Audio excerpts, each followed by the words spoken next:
Bonjour et bienvenue, aujourd'hui on se retrouve à nouveau chez France Bleu Pays d'Auvergne pour une interview sur la photographie culinaire avec Jean-François.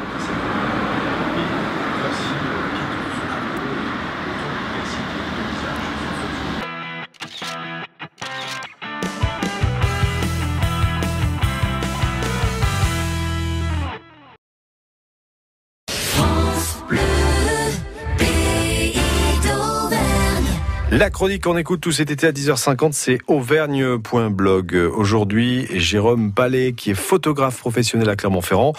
Son blog regorge d'astuces pour maîtriser les techniques et s'améliorer dans la réalisation de belles images. Bonjour. Bonjour Jérôme, comment ça va ? Bonjour, très bien, merci. Alors Jérôme, aujourd'hui, on va s'intéresser à un type de photographie intéressant. Ça sera la prise de vue tout simplement d'un plat cuisiné. On va voir que c'est pas forcément si simple, mais pas si compliqué non plus. On va pas en faire tout un plat, si je puis dire. Comment on photographie un plat ? On commence par quoi ? Quelle est la question qu'il faut se poser avant de photographier un plat, Jérôme ? Qu'est-ce qu'on veut montrer ? Qu'est-ce qui va être la chose la plus importante qu'on veut montrer ? Et surtout éviter de vouloir mettre trop de choses sur son image. Donc l'idéal c'est de se poser, donc en termes de matériel, de prendre un trépied pour pouvoir poser l'appareil photo avec un objectif macro de préférence pour pouvoir zoomer un petit peu dans l'image et se concentrer vraiment sur le plat et de prendre le temps de déterminer ce qu'on veut montrer. Alors quand on est dans un restaurant, c'est un petit peu différent. On va demander la permission d'abord de photographier. Alors les restaurateurs sont de plus en plus ouverts sur la question puisqu'ils ont très bien compris que ça leur faisait une très très bonne publicité. Après, il faut pas forcément déballer le trépied au milieu du restaurant, c'est pas évident. Je l'ai fait, mais j'ai toujours demandé avant. Donc c'est essayez de voir un petit peu quand vous êtes chez vous, vous pouvez prendre le temps un petit peu d'anticiper. Au restaurant, on demande et on fait un petit peu en fonction du lieu. Alors, on va essayer de montrer un détail peut-être sur le plat. On va faire la netteté sur ce détail-là qui va attirer un peu le regard. C'est ça l'idée ? Oui, au niveau de la mise au point, effectivement, on va faire la netteté sur ce qui nous semble le plus intéressant.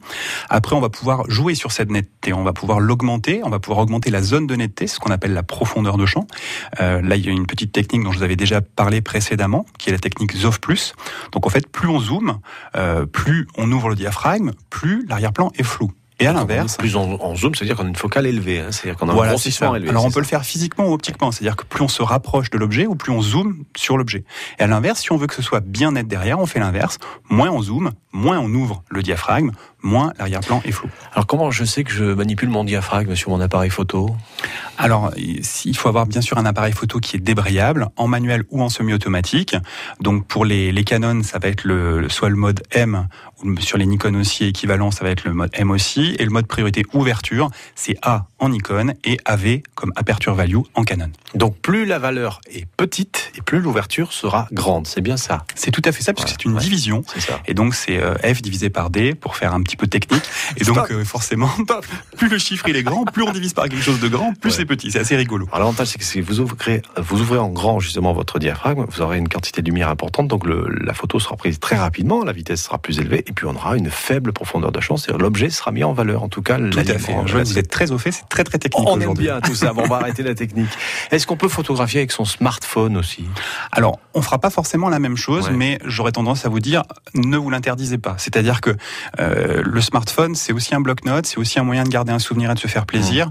Et moi, ça m'est arrivé de faire des jolies petites photos sympathiques. Alors, vous n'aurez pas la même résolution, vous n'aurez pas le même niveau de résultat, mais oui. Jérôme, pour avoir de belles couleurs, quel type de lumière il faut privilégier ? Alors, moi, je vais avoir tendance à avoir utilisé de la lumière de studio, ou de la lumière spécifique pour la photo, mais pour tout le monde chez soi ou aller en extérieur, utiliser la lumière naturelle. C'est ce qu'il y a de plus simple. Les lumières artificielles ont tendance à faire des colorations, souvent jaunes, parfois des lumières un petit peu vertes ou violacées avec les néons. Lumière naturelle, vous n'aurez pas ce souci. Si par contre, vous êtes obligé d'utiliser une lumière naturelle, essayez de vous contenter d'un seul type de lumière. Ne faites pas de mélange et vous pourrez facilement corriger ou l'appareil corrigera de lui-même. Après, c'est un petit peu compliqué tout ça.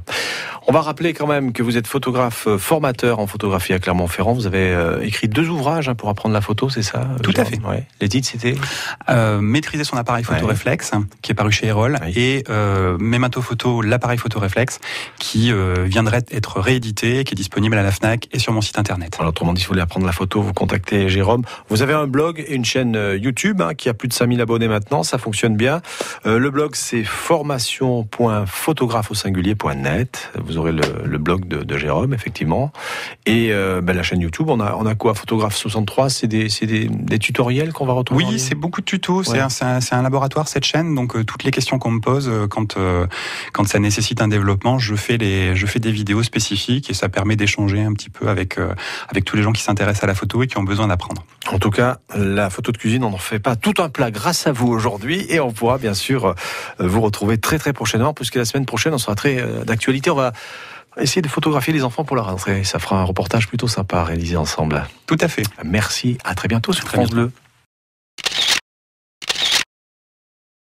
On dit au revoir, à la semaine prochaine. La semaine prochaine, on apprendra à photographier les enfants pour la rentrée. Un petit coucou. À la semaine prochaine. Bye bye.